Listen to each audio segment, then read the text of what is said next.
Well, now I really know that the elections are really getting closer and closer to home, and it's getting closer and closer to paranoia. It's 2:31 p.m. West Coast time, actually 2:32 West Coast time p.m. October 24th, 2024. We were John C. Roseman, California. Okay, so how close is the elections we've got? Let's see, about, we're talking about 27, there's about 10 days right there. 11, 12, 13. 13 more days from this date that we start going through the elections, no matter which particular state.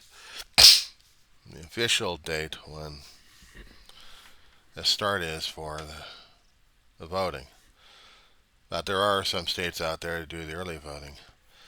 And the stories concerning about where things happening all over the place are getting worse and worse. Nut jobs are coming out trying to burn boxes in Arizona because actually one reported of a nut job out there. For whatever reason, he's arrested, he's in jail, and he's going to probably get some federal fines on this one, damaging federal property. And there goes my dog again. And we are showing ourselves to be a nation tearing ourselves apart each time there's a new election cycle going on that we hadn't even seen this action before.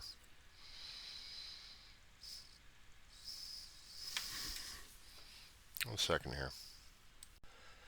So, in doing a Google search for this stuff, just to see if any things like this are normal, Google's coming up with a few variants on this one.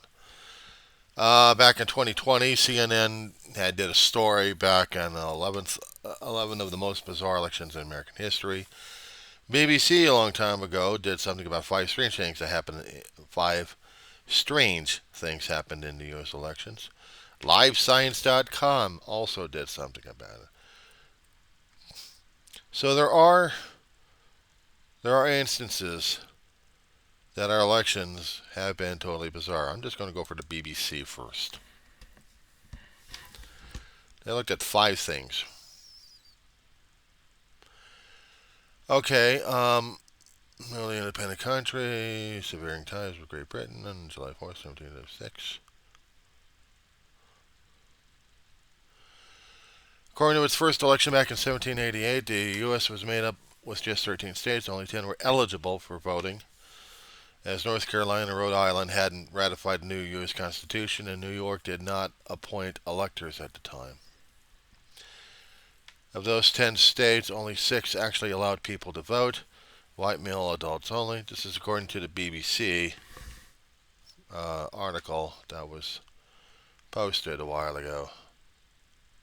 Another bite size, I think.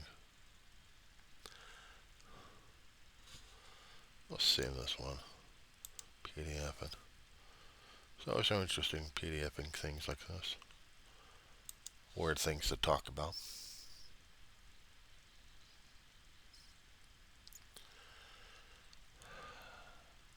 But this is a overseas perspective on what our election cycles is. This is not talking about in the U.S. U.S. version of it. This is BBC. So this is the Brits that we separated from over 240 some odd years ago. And this is their little bite-sized report. There was no real campaign as everyone was united around the eventual winner, George Washington. So, urging coming out of semi-retirement after leading a U.S. victory over the British. I'm paraphrasing a few things. Washington was the overwhelming choice. Electoral system. Each state allocated a different number of votes based on size and population. There are only 72 electors. Only 69 actually cast votes.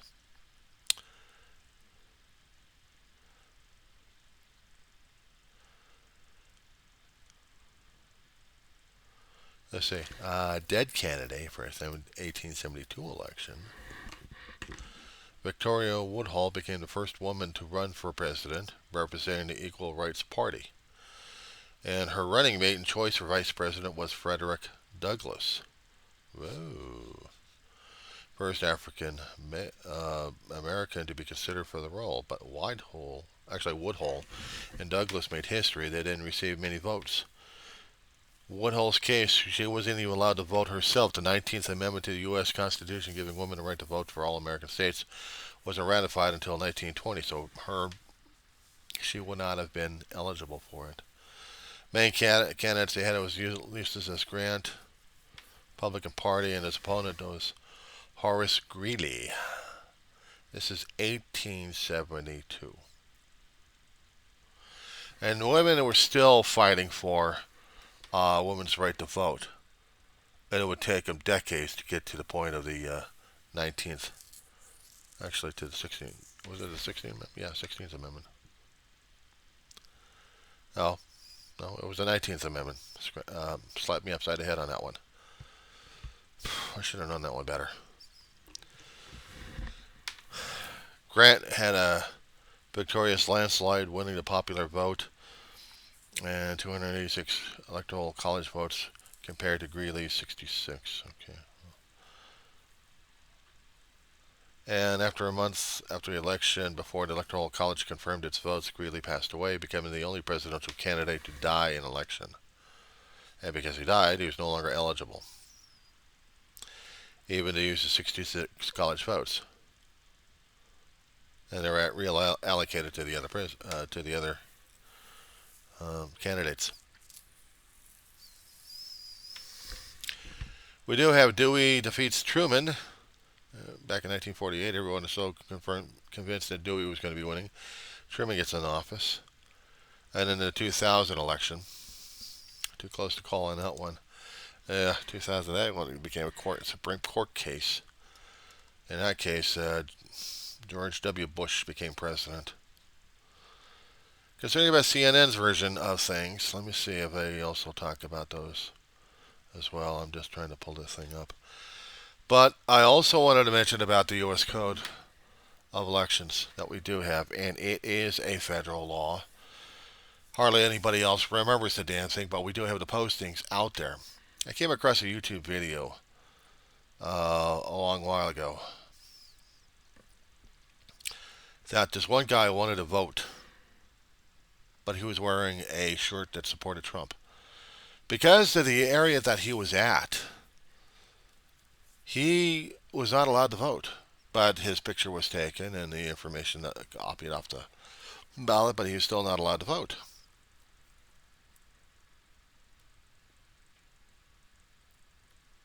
His vote was not going to be counted. The county elector, the county was deciding that he was not going to be eligible, but because he wore a shirt. But there was an argument contention in this one that the polling place did not have the usual signs out. I really need to learn how to do the visualizations on these videos. I really do. Just to make the point across. Okay.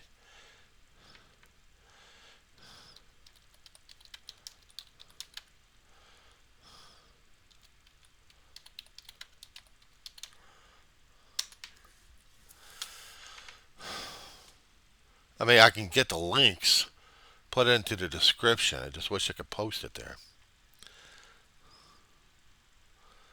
But what I wanted was the actual federal signs that tell you what's allowed and what isn't allowed.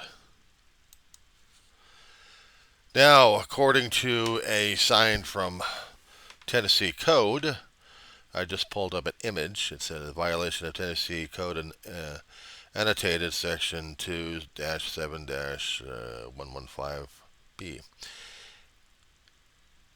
And punishable as a crime under Tennessee Code and annotated section 2-19-102 or section 2-19-107 if a person votes in a political party primary without a bona fide member or affiliated to that party to declare allegiance to that party without intent. I don't know what the hell that meant. I was looking for something else. Because I was looking for the federal regulations that they would post out there. Okay.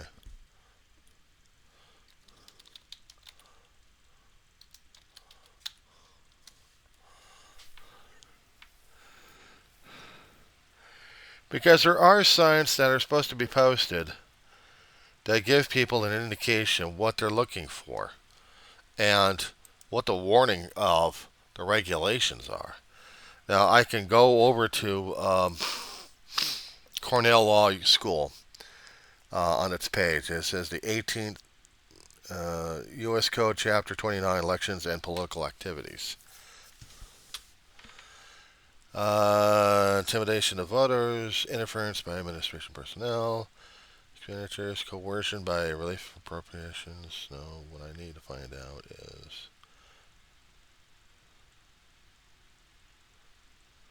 place of solicitation. That's usually that's not what I was looking for. I'm going to switch to part 1.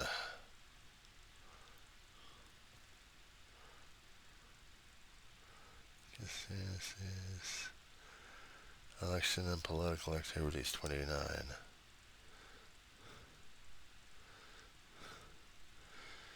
Intimidation of voters. Let me see about that one. Section 594.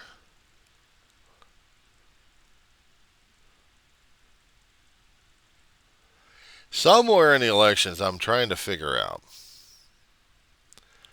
which law, which section of the state and federal statutes, actually the federal statutes, states to be different, but it's called electioneering. You can't do electioneering.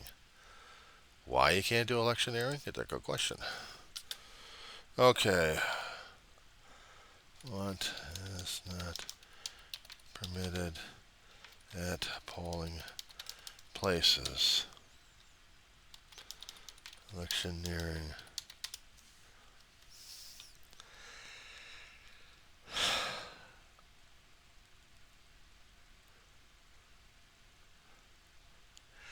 The other places have rules and regulations they can't do. They've got distances. Even places don't even allow what you can and can't do. For instance, in voting in Texas 2024, according to one site, I'm trying to pull up the U.S. Today, they're stating that you can't wear certain clothing, political clothing. What's that mean? That means if I happen to wear a piece of clothing that says Kirk and Spock for president, or Picard and Riker for president, I can't wear those shirts. I can't wear them within 100 feet of the election place. I can go outside 200 feet and wear those shirts and have no issues about it.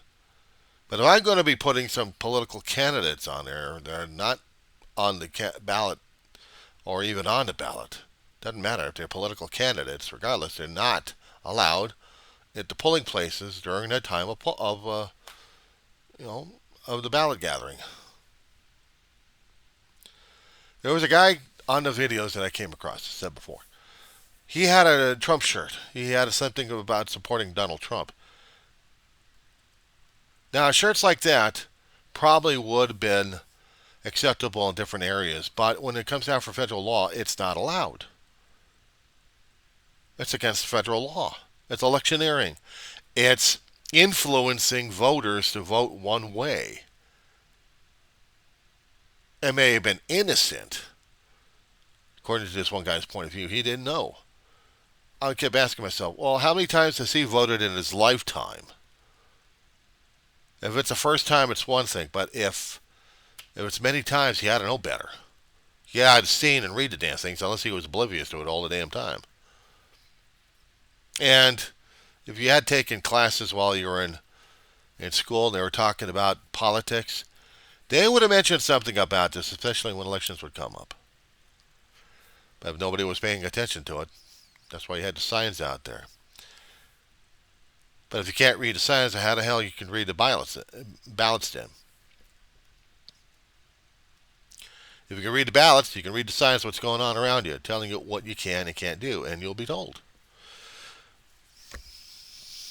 Now, according to the article I was looking at, can you wear political clothing to vote in Texas?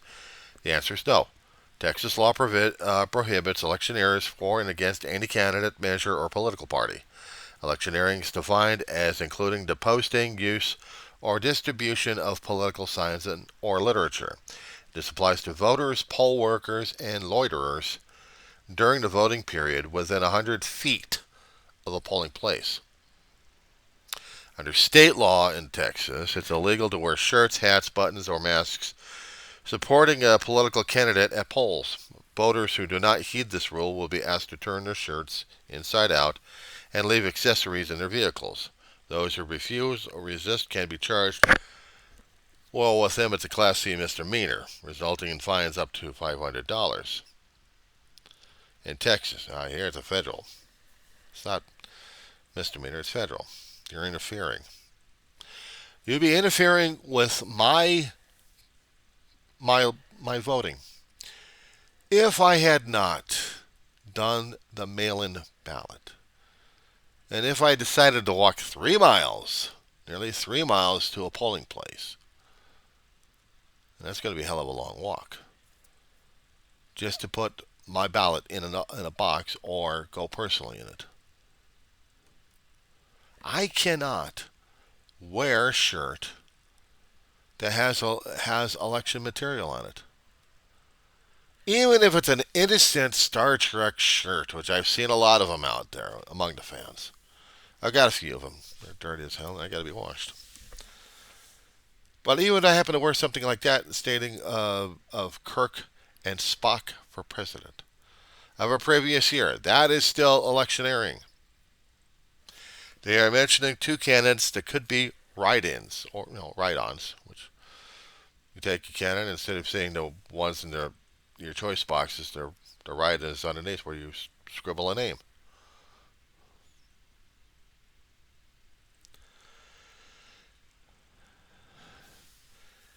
This is important to understand. Because this will be affecting a lot of people. Now, hearing the stories online and from different people saying that, well, we got this box burned because this one little tick he's got to be part of a conspiracy. I'm starting to hear that stuff, and then I'm hearing the other officials, the law enforcement officials, saying, no, one lone nut job tries to burn down the box, and there's ballots in this thing, and they're not going to be counted. But if they are burnt, then maybe the votes will still be counted anyway, at least not those particular charred remains. If they can be salvaged, fine, but if they can't be salvaged, then I guess provisional ballots are going to have to be necessary for the balloting.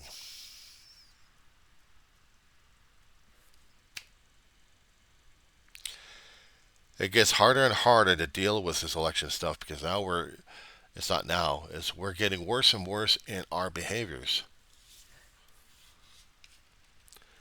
We're getting worse and worse in our behaviors.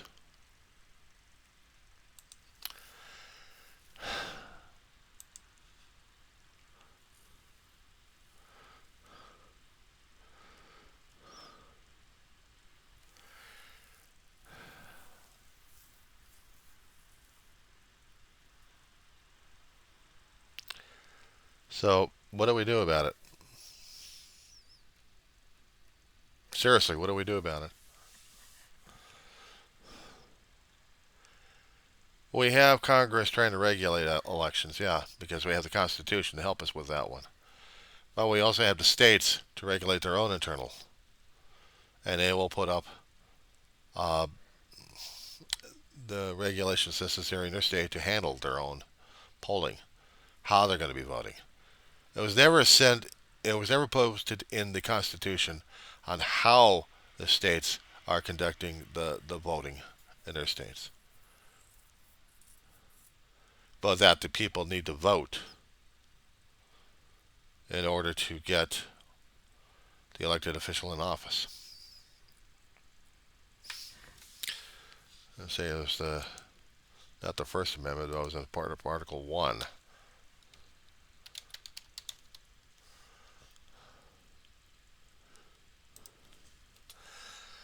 Okay, we go back over to the constitutioncenter.org. 19 pages on this one, so I need to look at Article 1. All legislative powers hereby granted, vested by the Congress Should be consisted of Senate and House of Representatives. Okay, fine. Section 2, where is it?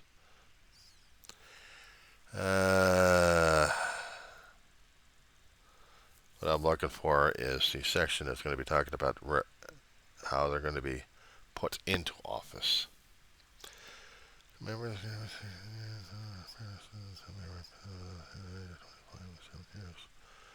Okay, so what else we got?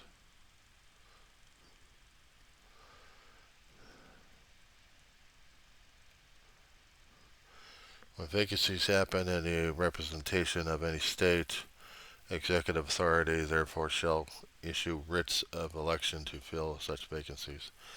House reps shall choose their speaker and other officers and have sole power and then the impeachment. Not that nice. But I'm looking for more.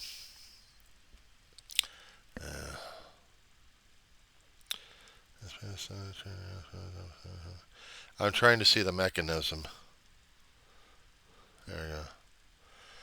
Times, places, and manners of holding elections for senators, representatives shall be prescribed in each of the states by the legislature thereof, but the Congress may at any time, by law, make or alter such regulations except as to the places of choosing senators or congressmen. Congress shall assemble once every year, and such meeting shall join the first Monday of December. Yeah. Each house shall be the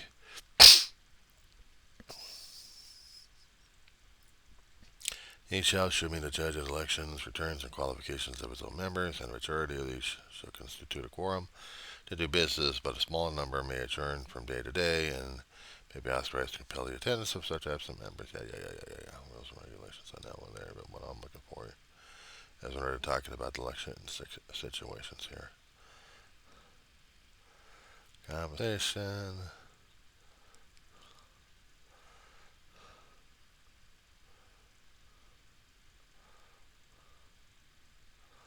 We got bills talking about it. Okay, so basically, they're going to be leaving it to the states at this point. They're going to be leaving it to the states through the mechanisms sometimes. Supplied powers. This is important for us to understand as Americans that sometimes it's simple and other times it sounds like it's more complicated than it is, but our country cannot operate without voting. We can scream it's elected, it's fixed, it's this, it's that. How many times have I heard about that one? It may be a rigged election. The most corruptible form of government is what the one we've got right now because it allows such things, but it is the only one that gives freedom because we choose the electors, regardless if we're being influenced or not. Because in democracy, it's always that. We have a representative democracy, and that's always getting conflicted in the first place because democracy, we think it's one by one, but we're representative because we sent in, because the electoral college that was already set up a long time ago, we sent in the electors to do the voting for us. But we still have to vote them in first. Not the electors, but just who we're selecting.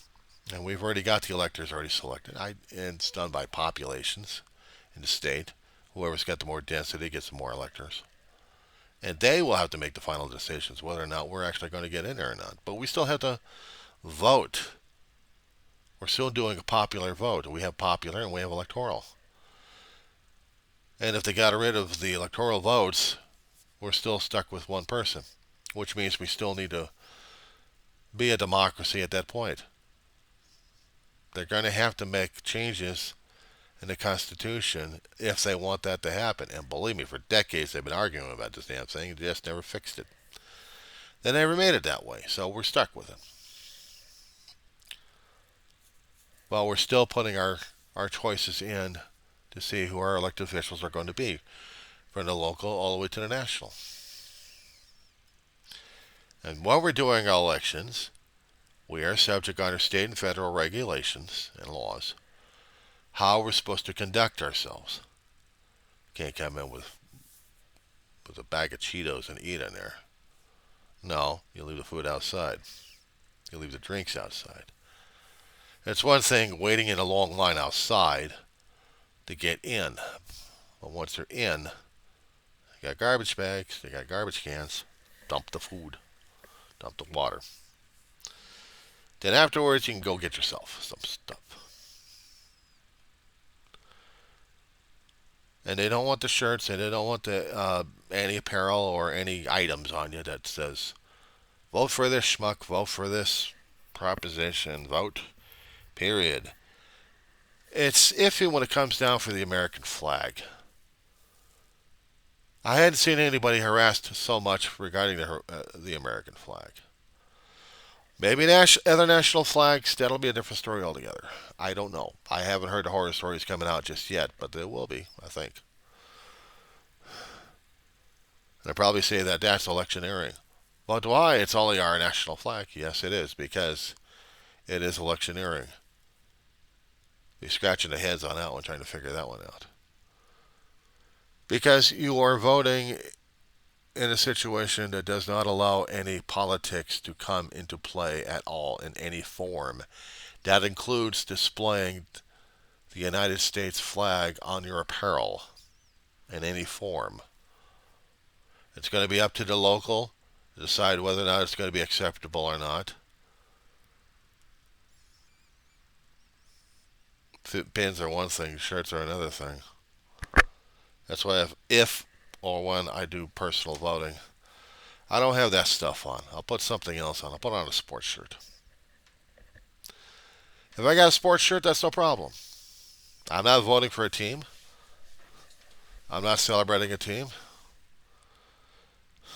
I'll put on corporate wear of different places or different things. Something that tells them I'm not voting for this thing. I'm just wearing it because I liked wearing it.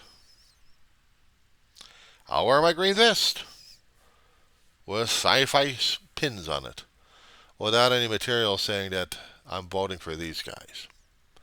It's just decorations. But if I happen to say something like, this is my candidate I'm selecting in any way, shape, or form, no, that doesn't work. So keep this in mind, guys, when you're filling out your ballots and you're putting it out there, especially when you're at the polling places. Be careful what you wear. You might get some problems out of this.